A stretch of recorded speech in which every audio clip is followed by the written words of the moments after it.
Bonjour à tous et bienvenue sur Monde du Foot, votre chaîne dédiée à l'actualité brûlante du football mondial.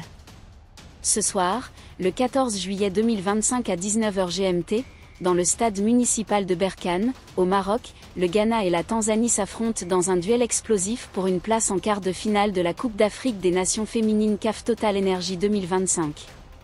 C'est un véritable kit ou double, une rencontre où chaque seconde comptera. Alors, deux questions pour enflammer cette soirée. Pour les fans des Black Queens du Ghana, votre attaque parviendra-t-elle à transformer ces occasions en but? Et pour les supporters des Twiga Stars de Tanzanie, votre équipe, portée par son nul héroïque contre l'Afrique du Sud, confirmera-t-elle son statut de favori? Oui, sur Monde du Foot, nous pensons que la Tanzanie a une longueur d'avance dans ce choc. Suivez-nous pour un décryptage passionnant. Où et comment suivre ce match événement? Le coup d'envoi de ce Ghana-Tanzanie sera donné ce lundi 14 juillet 2025 à 19h GMT dans le stade municipal de Berkane, une enceinte mythique prête à vibrer pour ce match crucial. Pour ne rien manquer, plusieurs options s'offrent à vous. En Afrique, la rencontre sera diffusée en direct sur Supersport et beIN Sport Afrique. À l'international, rendez-vous sur la plateforme CAF TV, accessible via le site officiel de la Confédération africaine de football. Kit ou double à Berkane. Ce n'est pas une simple rencontre de phase de poule. C'est une finale avant l'heure.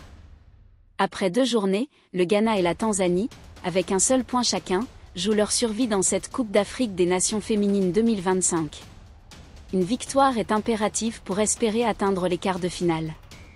Un nul ou une défaite, et c'est l'élimination quasi certaine. Les deux équipes, sous la pression des attentes et hantées par la peur d'un échec prématuré, savent que chaque action, chaque tir, chaque minute pourrait sceller leur destin. À Berkane, sous les projecteurs d'un stade en fusion, ce match est un combat pour l'honneur et la qualification. La Tanzanie, l'étoile montante de l'Afrique de l'Est. Focus sur la Tanzanie, les Twiga Stars, qui abordent ce match avec un léger avantage psychologique. Pourquoi ? Leur performance face à l'Afrique du Sud, championne en titre, a marqué les esprits. Ce nul d'un but partout lors de la 2e journée a été un tournant. Bakary Chim, le sélectionneur, ne cache pas son optimisme. Ce match contre l'Afrique du Sud nous a montré qui nous sommes. Nous avons joué avec notre identité, et cela nous a donné confiance. Face au Ghana, vous verrez le vrai visage des Twiga Stars. Les Tanzaniennes rêvent grand. Elles veulent devenir la première nation d'Afrique de l'Est à atteindre les demi-finales de la Coupe d'Afrique des Nations féminines depuis l'Éthiopie en 2004. 20 ans après, les Twiga Stars portent les espoirs d'une région entière. Leur atout majeur ? La capitaine Opéa Clément, une leader incontestée et une buteuse décisive. Son but contre l'Afrique du Sud a galvanisé l'équipe, et son retour après une légère blessure est une bénédiction. Ce match pourrait être notre dernier. Alors on va tout donner, a-t-elle déclaré avec une détermination palpable. Opéa est le symbole d'une équipe qui croit en son étoile. Ce n'est pas tout. Une autre arme pourrait faire la différence, Clara Luvanga. La star d'Al Nasr, en Arabie Saoudite, absente lors des premiers matchs en raison d'une blessure à la cheville, semble prête à faire son entrée. Cette ancienne internationale U17 et U20 est une joueuse explosive, capable de dynamiter n'importe quelle défense. Son retour est une nouvelle qui électrise les supporters tanzaniens. Historiquement, la Tanzanie n'a marqué que 4 buts en 2 participations à la Coupe d'Afrique des Nations féminines, 2010 et 2025, tous en première période. Mais avec Opéa et Clara, ce soir pourrait marquer un tournant historique. Le Ghana, une attaque en quête de rédemption. Côté Ghana, les Black Queens affichent un potentiel offensif impressionnant, mais peinent cruellement devant le but. Les statistiques sont éloquentes, 31 tirs en 2 matchs pour un seul but marqué. Une inefficacité qui contraste avec les ambitions des Ghanéennes, qui misaient sur leur attaque pour dominer.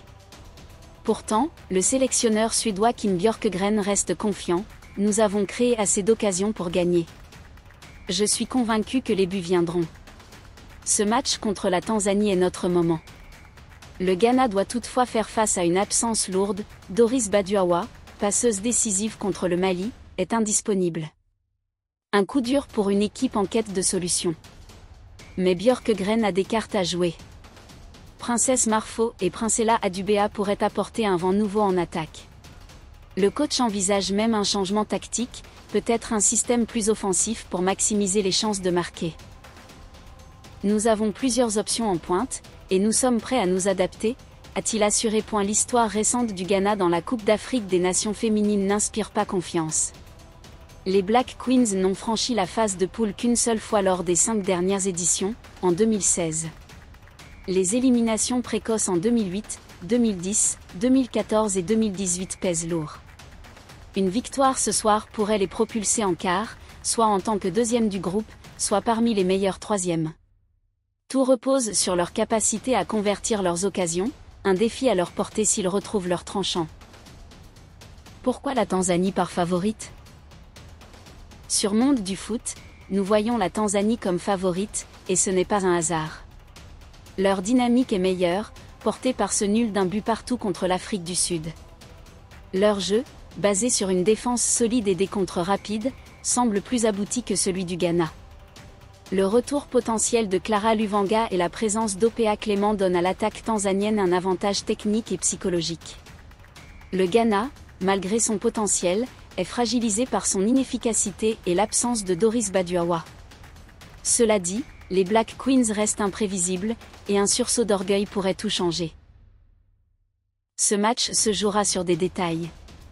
Pour la Tanzanie, l'enjeu est de capitaliser sur les contres et de rester imperméable face aux assauts ghanéens.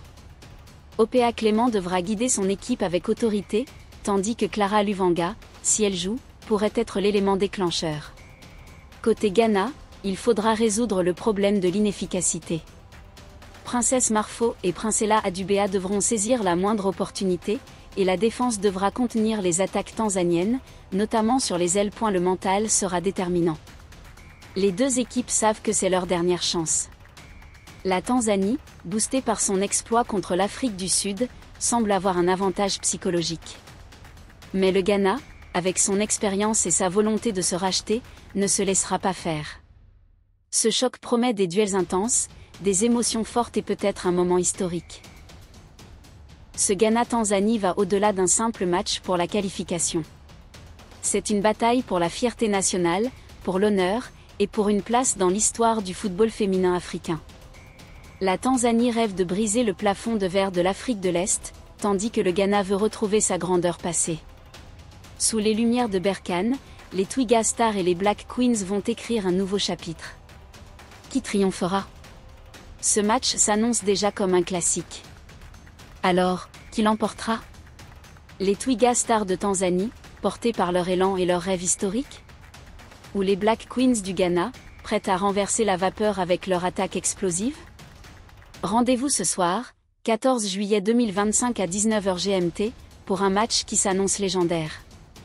Partagez vos pronostics dans les commentaires, likez et abonnez-vous à Monde du Foot pour ne rien manquer de notre couverture de la Coupe d'Afrique des Nations féminines 2025. Merci de nous avoir suivis, et à très bientôt pour plus d'émotions footballistiques.